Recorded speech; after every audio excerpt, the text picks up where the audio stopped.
28º domingo del tiempo ordinario. Lectura del Santo Evangelio según San Mateo. En aquel tiempo volvió a hablar Jesús en parábolas a los sumos sacerdotes y a los ancianos del pueblo, diciendo: El reino de los cielos se parece a un rey que celebraba la boda de su hijo. Mandó a sus criados para que llamaran a los convidados, pero no quisieron ir. Volvió a mandar otros criados, encargándoles que dijeran a los convidados: Tengo preparado el banquete, he matado terneros y reses cebadas, y todo está a punto, venid a la boda. Pero ellos no hicieron caso. Uno se marchó a sus tierras, otro a sus negocios. Los demás agarraron a los criados y los maltrataron y los mataron. El rey montó en cólera, envió sus tropas que acabaron con aquellos asesinos y prendieron fuego a la ciudad. Luego dijo a sus criados: La boda está preparada, pero los convidados no se la merecían. Id ahora a los cruces de los caminos y a todos los que encontréis, llamadlos a la boda. Los criados salieron a los caminos y reunieron a todos los que encontraron, malos y buenos. La sala del banquete se llenó de comensales.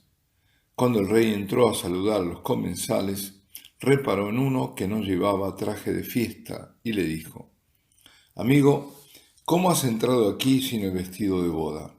El otro no abrió la boca. Entonces el rey dijo a los servidores: Atadlo de pies y manos y arrojadlo fuera a las tinieblas. Allí será el llanto y el rechinar de dientes. Porque muchos son los llamados, pero pocos los elegidos. Palabra del Señor. En el Evangelio de hoy el Señor nos ofrece la parábola, o sea, a través de un relato ficticio, la similitud entre el reino de los cielos y un banquete que el rey da en ocasión de las bodas de su hijo. Históricamente, él se estaba refiriendo a los sumos sacerdotes y a los ancianos de Israel.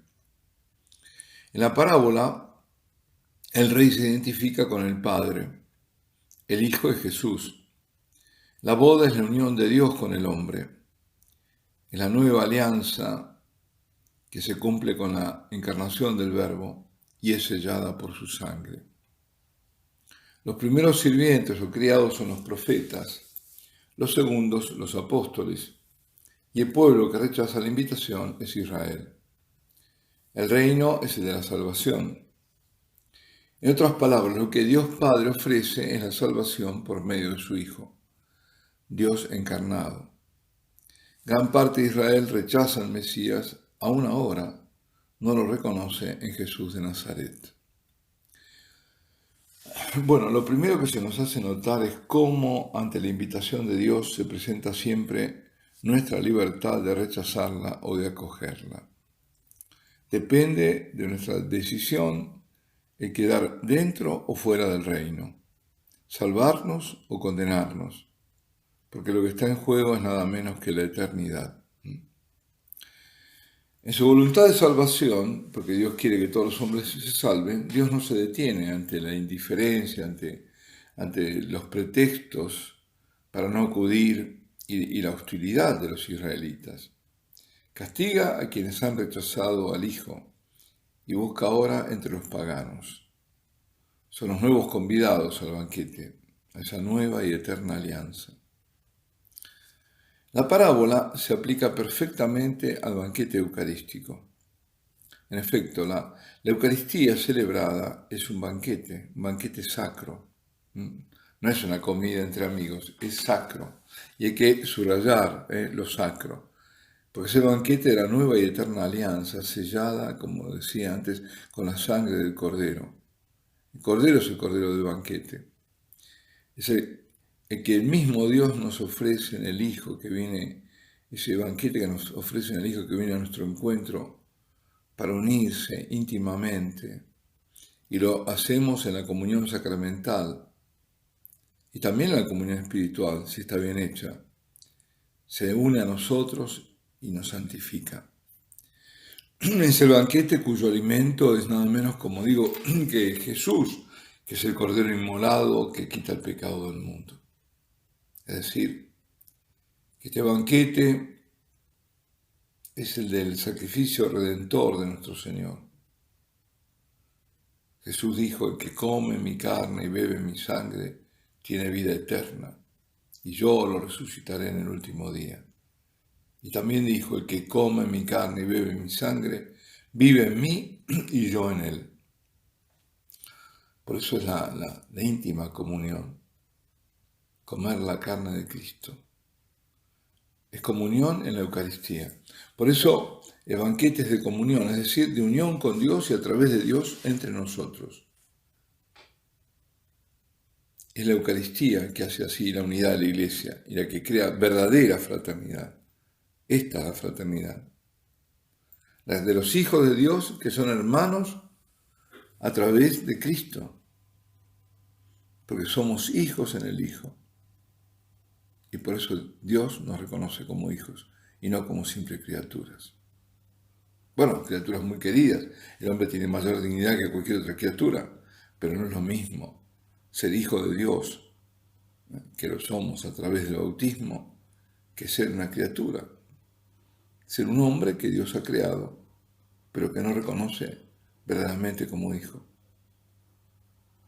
Y porque el banquete es sacro, debemos acercarnos a la comunión con el vestido limpio, el vestido apropiado para las bodas, es decir, en estado de gracia, sin pecado.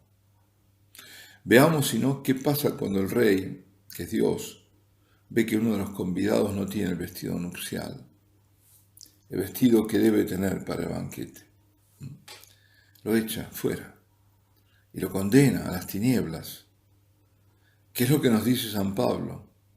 El que coma el pan o beba la copa del Señor indignamente, come y bebe su propia condenación. Eso está en el primer capítulo de la carta a los Corintios, la primera carta a los Corintios, en el capítulo 11. Ahí está. La Eucaristía es ante todo, y no debemos olvidarlo, el sacramento de la pasión, muerte y resurrección de nuestro Señor Jesucristo. Y no debemos olvidarnos, menos ahora que se está dando un trato peor que nunca, miserable. O sea, estamos tratando así el sacrificio a Jesús y a su sacrificio. Ese sacrificio que Jesús ofrece al Padre como expiación por nuestros pecados, para que los pecados sean perdonados. En la cruz se cumple el sacrificio redentor, porque somos rescatados de la muerte eterna que viene por el pecado. Es decir, que nos separa eternamente de Dios, infinitamente. Ahí es donde Satanás es vencido. Y la cruz es el altar del sacrificio, y Jesús es la víctima propiciatoria y al mismo tiempo el sacerdote que lleva a cabo el sacrificio. Porque no olvidemos que Él fue voluntariamente a la muerte por nosotros, para nuestra salvación. Y todo esto lo tenemos en la Eucaristía que celebramos, porque ahí se hace presente el sacrificio por medio del sacerdote.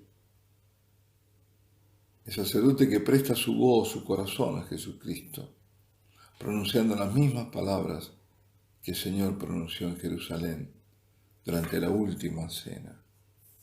Cuando anticipó el sacrificio en la cruz, lo anticipó sacramentalmente, mediante los signos del pan y del vino. Y en aquella cena Jesús consagró además a sus sacerdotes, al mandarles: haced esto en memoria mía. Lo hizo para que el sacrificio perdurase a lo largo de todos los siglos.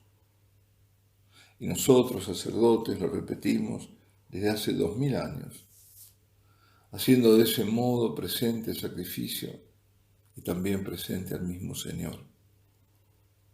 Por medio de la Eucaristía se cumple la promesa del Señor, es estar con vosotros todos los días hasta el fin del mundo.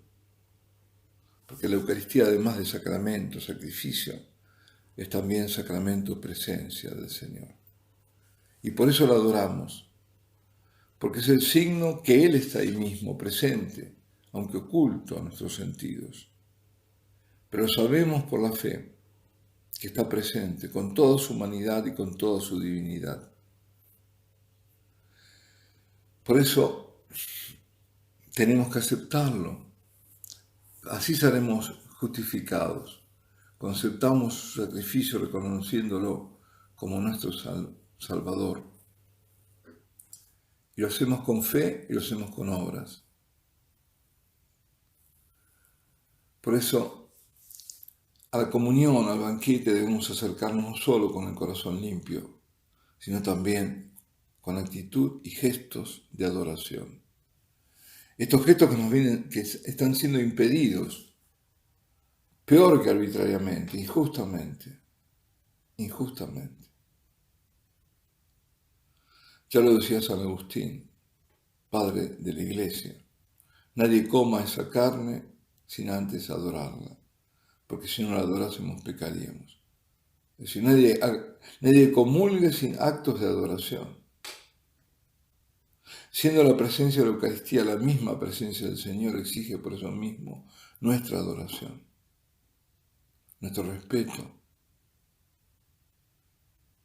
nuestra fe, nuestra conciencia de que estamos recibiendo a Dios mismo y que no podemos manosear a Dios.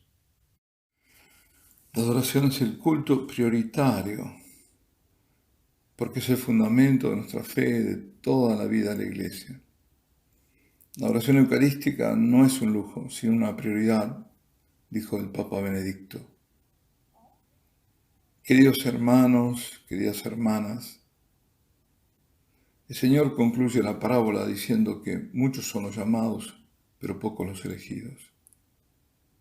Busquemos ser uno de aquellos elegidos que aceptan la invitación de Dios al banquete eucarístico y a la adoración, sobre todo en estos tiempos que tanto lo rechazan con las palabras y con los hechos, y tantos dentro de nuestra Iglesia que niegan todo gesto de respeto, de reverencia, de adoración a nuestro Señor y que incluso pretenden que se pueda participar de la comunión con la vestimenta sucia. ¿Cuánto debemos reparar? ¿Cuánto debemos orar y también alabar y agradecer a nuestro Dios? Alabado sea Jesucristo en el Santísimo Sacramento del altar. Y la bendición de Dios Todopoderoso, Padre, Hijo y Espíritu Santo, descienda sobre vosotros y permanezca para siempre.